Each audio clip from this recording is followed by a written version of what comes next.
मुख्यमंत्री माझी लाडकी बहीण योजनेसाठी नवीन जी-आर काढण्यात आलेला आहे. नवीन निर्णय घेण्यात आलेला आहे. योजनेमध्ये मोठा बदल करण्यात आलेला आहे. आता तुमचे अर्ज जे आहेत बंद झालेले आहेत. कुठले अर्ज बंद झालेले आहेत?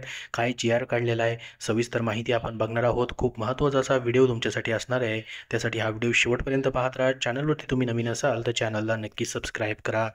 तर बघू शकता या ठिकाणी हा जी-आर आहे. बघा, मुख्यमंत्री माझी लाडकी बहीण योजनेच्या अंमलबजावणीमध्ये सुधारणा करण्याबाबत काढण्यात आलेला आहे. 6 सप्टेंबर 2024चा म्हणजे आजच्याच तारखेचा हा जी-आर आहे.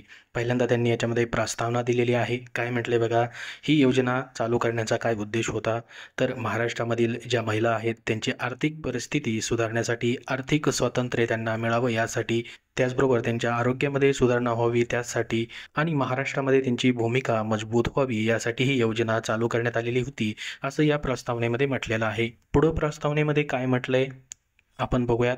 तर बघा, त्यांनी म्हटलंय की शासन निर्णय जो काढण्यात आलेला होता 2 सप्टेंबर 2024ला म्हणजे 2 दिवसापूर्वीचा, त्यामध्ये मुख्यमंत्री माझी लाडकी बहीण योजनेसाठी बघा राज्यातील सर्व लाभार्थ्यांना सप्टेंबर 2024मध्ये देखील अर्ज नोंदणी सुरू ठेवण्यासाठी मुभा देण्यात आलेली होती, मान्यता देण्यात आलेली होती.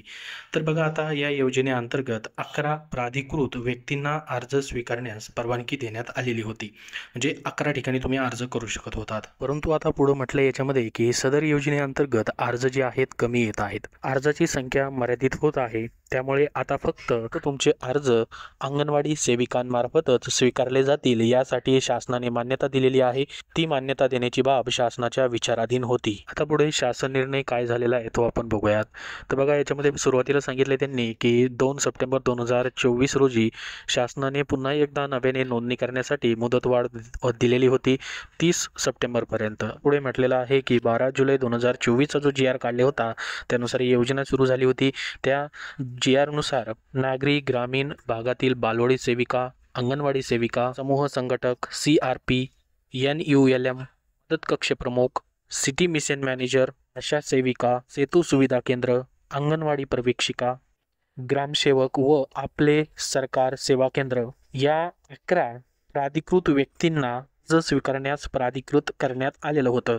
तर आता या शासन निर्णयान्वये अंगणवाडी सेविका व्यतिरिक्त इतर सर्व प्राधिकृत व्यक्तींना अर्ज स्वीकृतीचे देण्यात आलेले अधिकार रद्द करण्यात येत आहेत. तर आता सबब या शासन निर्णय जेव्हापासून प्रसिद्ध झालेला आहे बघा, तेव्हापासून आता फक्त आणि फक्त अंगणवाडी सेविकांनाच अर्ज स्वीकारण्याचे अधिकार असणार आहेत आणि तुम्हाला ऑनलाईन अर्ज आता करता येणार नाही. फक्त ऑफलाईन पद्धतीने अर्ज जो आहे अंगणवाडी केंद्रामध्ये अंगणवाडी सेविकांकडेच सादर करावा लागणार आहे. अंगणवाडी सेविकामार्फतच अर्ज स्वीकार करण्यासाठी आता मान्यता देण्यात आलेली आहे. तर खूप मोठा असा हा बदल आहे, खूप मोठा असा हा जी-आर आजच्या तारखेचा काढण्यात आलेला आहे.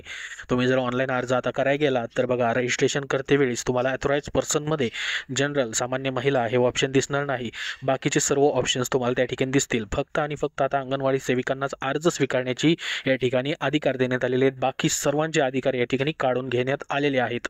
हा शासन निर्णय जो आहे 5 सप्टेंबर 2024ला जी मंत्रिमंडळ बैठक झालेली होती त्यामध्ये हा निर्णय घेण्यात आलेला आहे. त्यानुसारच हा जी-आर त्यांच्या मान्यतेनेच प्रसिद्ध केला गेलेला आहे. तुम्हाला हा शासन निर्णय महाराष्ट्र शासनाच्या www.maharashtra.gov.in या संकेतस्थळावरती भेटेल किंवा तुम्हाला याची लिंक डिस्क्रिप्शन बॉक्समध्ये आणि आपल्या टेलिग्राम चॅनलवरती दिलेली आहे, तेथून तुम्ही डाउनलोड करू शकतात. तर बघू शकता हा जी-आर जो आहे, जे सचिव असतात महिला व बालविकास विभागाचे, त्यांच्या डिजिटल स्वाक्षरीने काढण्यात आलेला आहे आणि महाराष्ट्र राज्याचे राज्यपाल त्यांच्या आदेशाने व नावाने हा जी-आर काढण्यात आलेला आहे. बघू शकता डिजिटल स्वाक्षरीने हा जी-आर देण्यात आलेला आहे. लिंक तुम्हाला डिस्क्रिप्शन बॉक्समध्ये आहे. तर मग बघा, आता हा जी-आर आलेला आहे तर तुम्हाला फक्त आणि फक्त ऑफलाईन अर्ज जे आहे अंगणवाडी सेविकांकडेच या ठिकाणी करता येणार आहेत.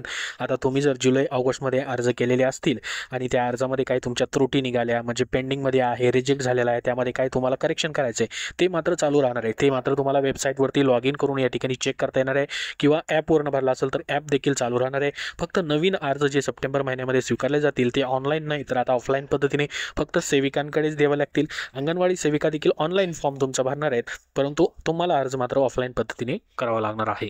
आता तुम्ही सप्टेंबर महिन्यामध्ये अर्ज केला तर त्याचे पैसे तुम्हाला सप्टेंबरमध्येच भेटणार आहेत आणि बाकी जुलै ऑगस्टचे जे तुमचे पैसे राहिलेले आहेत 3,000 रुपये ज्यांचे अजून भेटलेले नाहीत त्यांचे देखील सप्टेंबरमध्ये ह्या तिसऱ्या टप्प्यामध्ये तुम्हाला पैसे येणार आहेत। त्याबद्दल अजून काय अपडेट आले की नक्की तुम्हाला शेअर केलं जाईल। या व्हिडिओमध्ये एवढीच महत्त्वाची माहिती। तुमचे काय प्रश्न असतील तर नक्की विचारा। हा व्हिडिओ नक्की लाईक करा व शेअर करा आणि पुढील अपडेटसाठी चॅनलला सबस्क्राईब करून ठेवा। धन्यवाद।